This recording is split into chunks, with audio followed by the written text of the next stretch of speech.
Hey, and welcome back. I hope you are now at the end of the episode, that you have stayed with the whole TUSD episode to get to the final two components of the physical fitness test.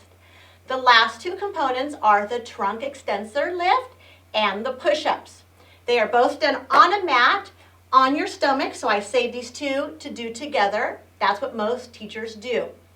The trunk lift is a little bit different because you get two chances to meet the standard. It is the only test on the physical fitness test that you get two chances. Your teacher will have a ruler, just a plain old ruler, and the standard, boys and girls, for 5th graders and 7th and 9th, no matter your age or your gender, is lifting your chest up 9 to 12 inches. So if you're looking at a ruler here from here to here, or to the top. And what you do, I'm going to get into position. You're going to lay on your stomach with your hands underneath your quadriceps. Your shoelaces, your feet are going to rest flat on the mat, and you're just going to rest, okay? When your teacher says up or lift, you're going to use the muscles of your back to bring up your head and chest as far as you can. Your teacher will quickly bring the ruler to the mat and measure how high it is from the mat to your chin. Again, the standard is 9 to 12 inches. Now, I can't do two things at one time, but you can imagine someone beside me using the ruler. Now, one thing I see with almost every student the first time is they want to lift their head up and look to the ceiling or sky. No, look down, okay? You can put a coin or a little sticky note. Sometimes I buy those silly googly eyes, those plastic eyes, and put those on a mat because you want to look down. You don't want to arch your back, and you don't want your feet to come up. Again, this is the only test where you get two chances. So you'll lay down, hands under your thighs, rest. Your teacher will say up or lift, or they might count and say 1, 2, 3, up. I will model. 1, 2, 3, up. My eyes are down, my feet are flat. The teacher will measure, then I can rest. And they'll say it again, 1, 2, 3, up, or 1, 2, 3, lift. And again, hold it long enough for them to get that ruler under your chin. I'm not sure if I got to 9 inches. I'd have to check. That test takes just a minute or two. The last test I'm going to talk to you about is the push-up test. Boys and girls, I would say this is the most challenging test of all.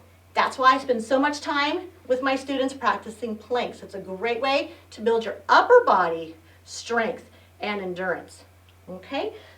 Something you can have, and this is okay for teachers too, is some kind of marker, a dome cone.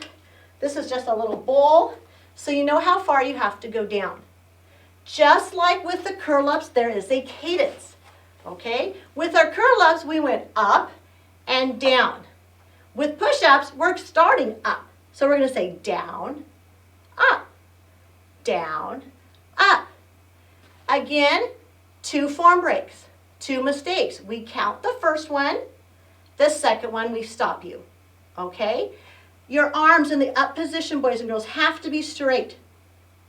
When you're in the down position, a 90-degree angle.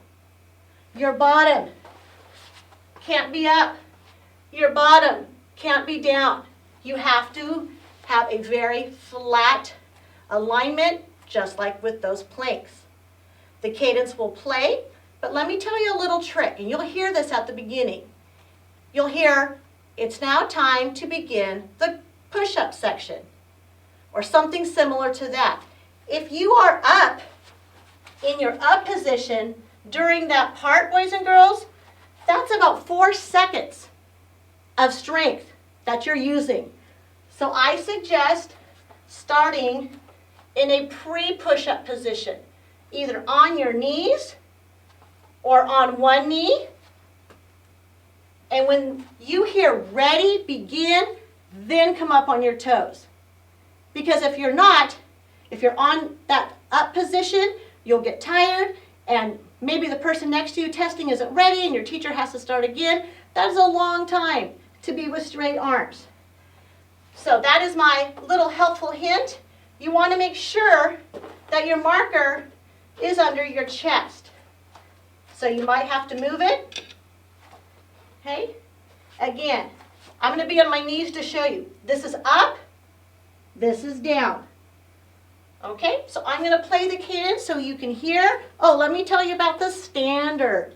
The standard or benchmark, if you are a boy who is 10, the standard is 7 push-ups. If you turn 11, the standard increases to 8 push-ups. Girls, I know, it's not fair, boys, but girls, it's 7.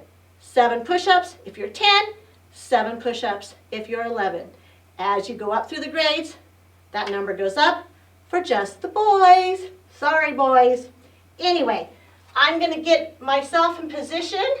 Then I will start the cadence. Again, some kind of marker, pre-plank position. I'm on my knees or on one knee. Okay? Get ready. And I suggest you watch first before practicing. Watch this part of the segment, then you can practice.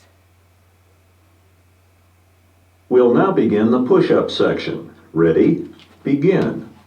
Down, up, 1, down, up, 2, down, up, 3, down, up, Arms 4, are straight, down, bent, up, 5, down, up, 6, down, up, 7, down, up, 8, down, up, 9, down, up, 10, down. I'll stop there. If you are up when you hear down, that is a form break. Okay? You have to stay with that count. Up when he says up, down when he says down. Good ways to practice, not just the plank. I suggest wall push-ups. Use a wall, not a door, because doors open, to practice your form. Another good way to practice is a bench of some kind. If you're out walking with your parents, you're at a park, and you're social distancing, go to a bench. Okay, kind of start with the wall, then the bench, then down to the floor. Okay, you have to practice. I can't emphasize that enough. If you want to meet the standard, you have to practice at home. Okay, I hope this has been informative, not for just you, but for your parents. Again, there are some resources online, more geared towards adults, but there are some good ones. So I hope this has helped you. I look forward to seeing you next time. Have a great day.